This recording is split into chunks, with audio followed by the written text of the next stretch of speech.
One was at 100% and one was at 50%. And the only thing I did was change my receiver gain. There's a term called ALARA. It's called ALARA. That's an acronym. Do we all know what an acronym means? Yes, it stands for something. Yes. As low as reasonably achievable. I'd almost guarantee 100% that is going to be on your boards. As low as reasonably achievable. So you want to send as least amount of energy into the patient to get the best quality image that you can get. You don't need to blast him with 100% of your energy if 50% of the energy does just a good quality job. That's what it's telling you. It kind of started in radiology, and people worry more about radiation than they think about this. Why blast the patient with so damn much radiation when half the amount of radiation gives them the same quality image? It might be a minuscule advantage on some things, but is that really worth 100% more radiation to the patient for almost no perceivable better quality to the diagnostic capabilities? So it started in X-ray and merged its way into a lot of other things. Say someone has a cyst in a kidney, and for example, you scan them once a week. Is that bad for Why? radiation? You mean for X-ray or CT? Oh, never mind. I thought we were talking about ultrasound. Ultrasound it's not radiation. Okay, I didn't. It's sound beam. I was saying it started. Will it affect it? No. Why would you want to scan them once a week? Say you're practicing. Right, who cares? You're practicing and on sugar here. Well, Yes. So when you're scanning and you have the transducer right there on your abdomen, and you have your image frozen, do you have to stay there? No. I don't. Exactly. Matter of fact, see those little things right there? See those little things right there? Those little things? These nice little tape chairs.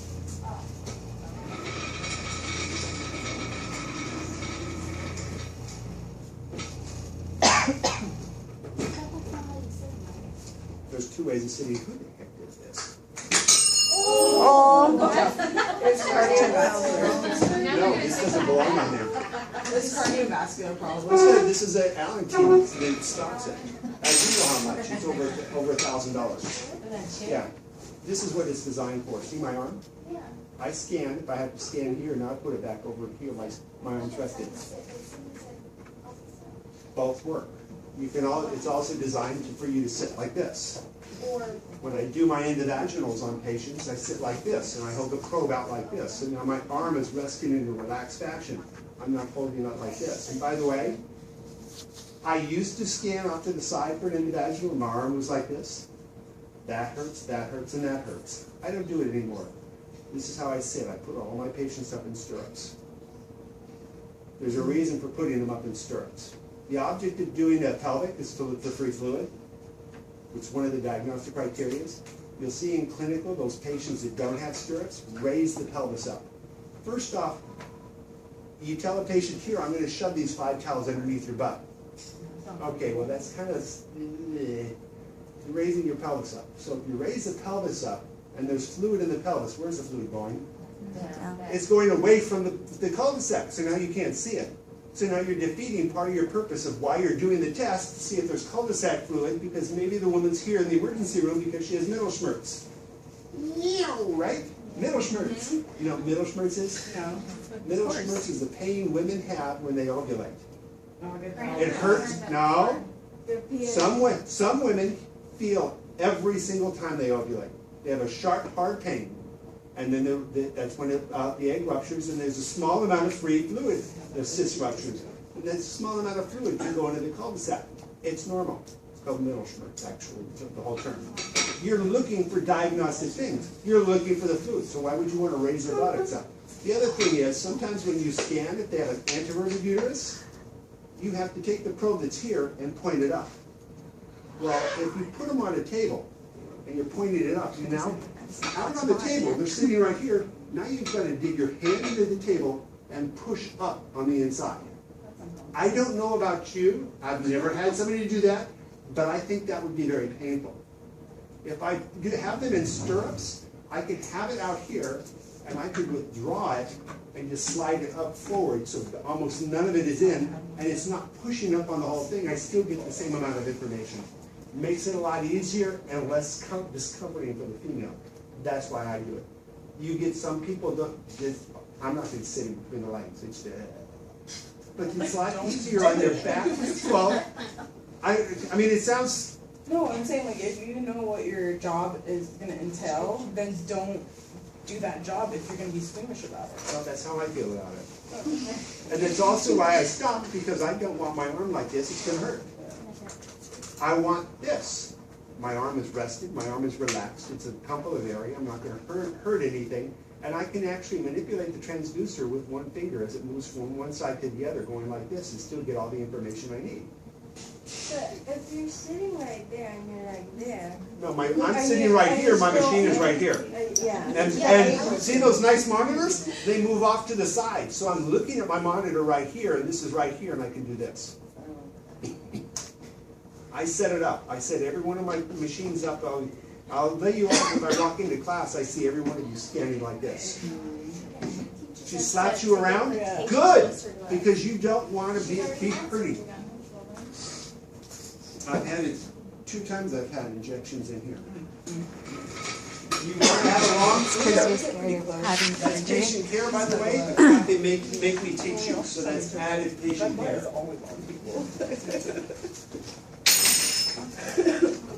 Where are you going? Class isn't over. Get back here. Sound like a father. Okay. Here's that comparison. I have 2 different power settings. Here's a thyroid, and here's a carotid. Now look at the next one. One is at 50%, and one is at 100%. I have really no detrimental loss over here by cutting the power intensity to my patient to 50%. I have still pretty much the same diagnostic value between these two. It's all the, like, They look kind of the like same. layers behind These, it, yeah. that's tissue inside. Tissue? This is actually the jugular vein. Okay. Jugular vein. Here's a small little lymph node. That's the common carotid artery. Here's the isthmus. Here's the left lobe of the thyroid. So is this? The isthmus is the space that goes across. The thyroid has 2 wings, and a space that connects the 2 wings. The space that connects the 2 wings is called the Are isthmus. you ultrasounding from here or here? I'm sticking it right here. I'm only seeing half of it. Right here. The other half, if you want to look at this, would be over here. Okay. So right here, see this? See that really bright reflector? That's a specular reflector. That's a tracheal ring. Yeah, that's right here. See, so if you look, I really haven't degraded the image quality just by cutting it into half. I'm just gonna, this is another company, I don't know if it shows up in your boards, this is TrueScan architecture. Is one of the ways GE is trying to change a few things. See this center portion? They're merging these 2 different components into theirs and calling it TrueScan architecture and merging it into one component and doing the processing much faster. That's why the speed of our equipment is quicker and quicker. GE on one end took all 3 of these components, merged it into one structure, and made it a much faster processor. That's why we have faster speeds, and sometimes we can get more things out of it than we used to just a few years ago. More money. Yes.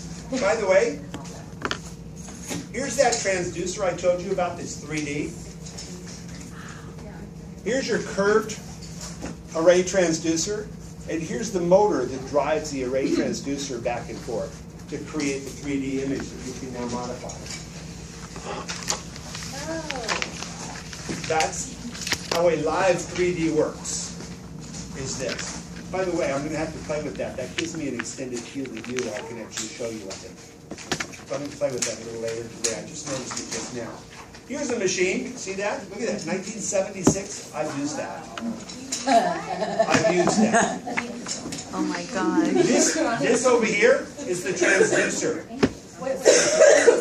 What? Where is it at? Right over here. It's huge. Yes. Well, like, take a look at this. That's a real-time image. Look at that. Here's all of your components, and look at the transducer. This whole thing is the transducer. That, see this? That's what this is. That's the inside component of it. And here's the image that you get out of it. Oh, And what you're looking at. what is that? That's a pregnancy. What? Now, here's another ultrasound transducer and the monitor. Here's an articulated arm. That's a real-time image. That transducer is about that long, and the round component is about this big. Oh my gosh. And here's your image. Look at that. You can actually see a fetal face. You thought, wow, how great. Now, this was my first ultrasound machine. That was a Polaroid camera. We took Polaroid pictures, and every time you froze the image, you took a Polaroid and you sat it down. You took another image, you took a Polaroid and sat it down. That's how you guys. That's how we used to do it. And then it modified into this, and when I started to work at where I'm at now, we actually had this machine. It had a real-time scanner here, and this was a large articulated arm that created beautiful images. We thought we were in heaven. You look at how massive those machines are. And those things give you probably 1,000 times better quality of everything compared with how big that is. From one of the newer static No, scanners. but I have used it. And Static see this big long thing? That's what this thing created. This. Here's the fetus. You can see a blood vessel here. You can see the rib artifacts there. You can see the placenta here. That's the maternal urinary bladder. So the vagina is down over in here. You notice there's not a right or left. We used to have to put our finger on the end of the transducer and air draw on the top to say where we were. Oh, wow. So that's as far as I'm going today.